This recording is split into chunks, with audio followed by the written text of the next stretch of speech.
Oke, halo semuanya. Selamat datang di sesi penjelasan kali ini. Langsung aja ya, hari ini kita bakal ngebedah tuntas soal standar pencatatan disabilitas, spesifiknya untuk Blok 3 Sensus Ekonomi 2026. Ini tuh bukan cuma soal ngisi form ya, tapi gimana kita bisa akurat menangkap realitas inklusi sosial langsung di lapangan. Di panduan ini, kita punya 6 poin utama. Kita bakal jalan dari tujuan pendataan, masuk ke konsep dasar, terus ngebahas kategori disabilitas, aturan jangka waktu lama, nyobain beberapa studi kasus, sampai ditutup dengan teknik probing. Bagian 1. Tujuan pendataan. Kenapa data inklusi sosial ini penting banget? Pernah kepikiran gak sih, kenapa kita harus nanyain hal yang cukup sensitif ini ke responden? Gini, data yang teman-teman kumpulin itu bukan cuma buat menu-menuin arsip. Mengidentifikasi hambatan sehari-hari mereka itu benar-benar ngebantu negara buat memetakan kesejahteraan dan bikin kebijakan layanan disabilitas yang tepat sasaran. Jadi kalian tuh ujung tombak buat mastiin nggak ada satupun warga yang terlewatkan. Keren banget kan? Lanjut ke bagian 2, konsep dasar. Ini definisi resmi menurut SE 2026. Nah, ini dia nih fondasi utama kita. Tolong diingat baik-baik.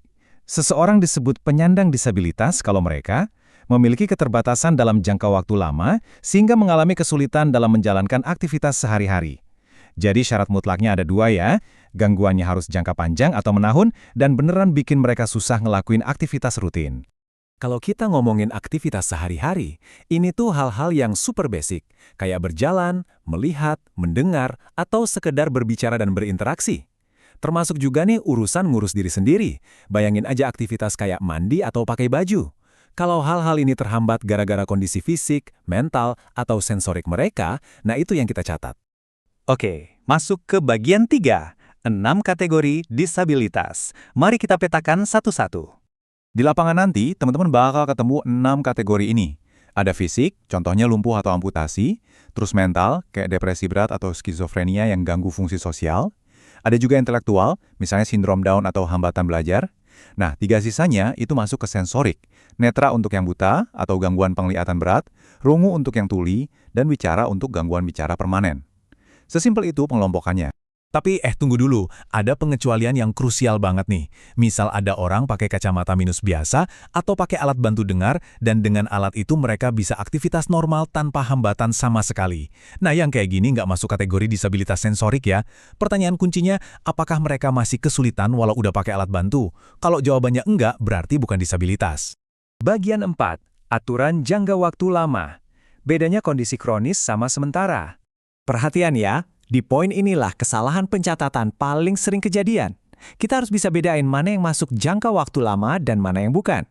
Sakit flu, demam, kecapean biasa, atau cedera ringan yang sebulan 2 bulan sembuh, itu bukan disabilitas. Ingat, kondisinya harus menahun atau berdampak panjang. Jangan sampai hal sepele kecatat sebagai disabilitas ya. Buat isian di aplikasi Fasih atau kuesioner nanti, opsinya gampang. Pilih kode 1 buat ya, ada hambatan jangka panjang. Kode 2 buat tidak, kalau aktivitasnya normal.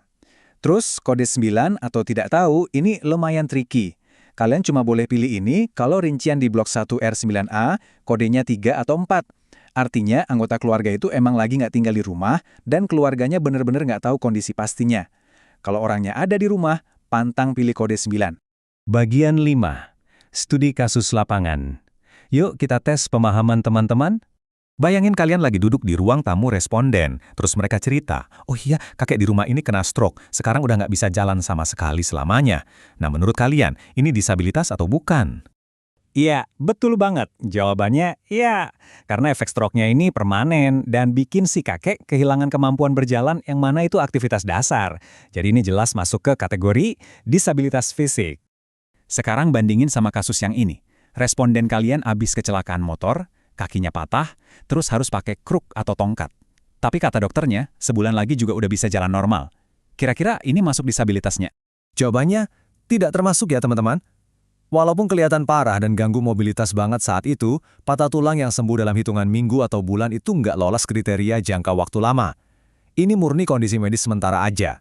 Coba kita lihat contoh yang hambatannya nggak kelihatan secara fisik.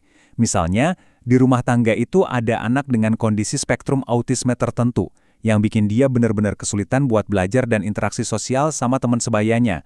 Kalau ini gimana? Jawabannya, ya. Hambatan kognitif, perkembangan, atau interaksi sosial yang menahun itu dicatat sebagai disabilitas intelektual atau mental. Jadi, disabilitas itu nggak melulu soal kursi roda atau tongkat ya. Hambatan mental dan intelektual juga sama pentingnya buat dicatat. Bagian 6.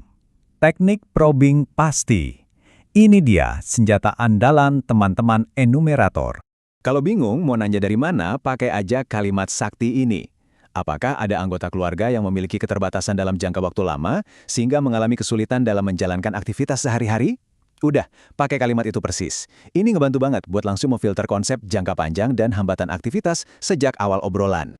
Satu hal yang harus selalu diingat, peran kalian di sini bukan sebagai dokter yang ngasih diagnosis ya. Tugas kalian itu menggali dan memverifikasi apakah ada hambatan yang berkelanjutan. Pas nanya, pastikan nada bicara kalian tetap netral, penuh empati, dan pastinya jangan ngejudge kondisi responden. Bikin mereka nyaman buat cerita. Nah, kalau kalian ngerasa ragu, ini flu biasa atau disabilitas ya, kalian bisa pakai pertanyaan follow-up ini dengan lembut. Maaf, apakah kesulitan berjalan atau melihat ini sudah berlangsung lama dan sifatnya permanen? Pertanyaan simpel ini ampuh banget buat nyingkirin keluhan-keluhan penyakit sementara. Jadi ingat ya, nggak semua penyakit itu disabilitas. Data inklusi sosial yang teman-teman kumpulkan ini bakal jadi penentu wajah kebijakan publik Indonesia ke depan. Pastikan ketelitian dan empati kalian selalu berjalan beriringan. Yuk, kita pastikan di setiap rumah yang kita datangi, hambatan mereka benar-benar tercatat dan suara mereka benar-benar terdengar di Sensus Ekonomi 2026 ini. Selamat bertugas!